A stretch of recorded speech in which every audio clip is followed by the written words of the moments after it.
তোমার প্রতি আফসোস, নিজের প্রতি তোমার ধিক্কার জানানো উচিত।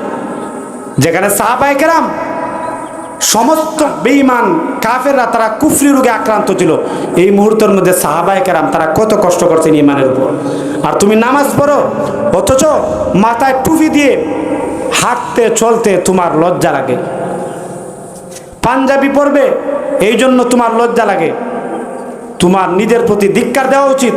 সাহাবায়ে কেরামের ঈমানের সঙ্গে তুমি ঈমান একটু মিল করে দেখো, ঈমানের কোনো মিল নাই।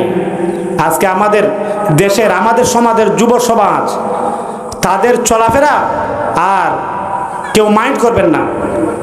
আমাদের প্রতিবেশী রাষ্ট্র, মনে করেন নেপাল, ভুটান, ভারতের মধ্যে তো মুসলমান আছে মাশাআল্লাহ, মুসলমান ছাড়া যারা বেঈমান, হিন্দু, বৌদ্ধ, খ্রিস্টান, তাদের সঙ্গে মিলাইলে দেখা যায় তাদের চলাফেরা আর আমাদের চলাফেরার মধ্যে কোনো পার্থক্য নেই।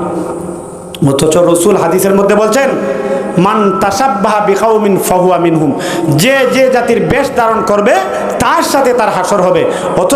অতএব এখন আপনি যদি নেইমার, মেসি, ক্রিস্টিয়ানো রোনালদো, এরপরে সালমান খান, এরপর আরও কি খান বলে, এই সমস্ত হলিউড, বলিউড, এদের নায়ক নায়িকা, তাদের চলাফেরার সঙ্গে যদি আপনার চলাফেরার মিল থাকে তাহলে তাদের সাথে হাসর হবে। আর আপনার চলাফেরা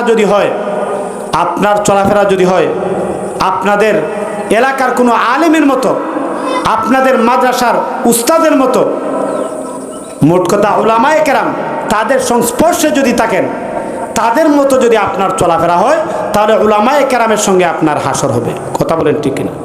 ঈমানের জন্য সাহাবায়ে কেরাম কত মেহনত করছেন, কত মেহনত মুজাহাদা করছেন। এই জন্য ঈমানের উপর মেহনত করা জরুরি, ঈমানের উপর মেহনত মুজাহাদা করা জরুরি, এটা অত্যন্ত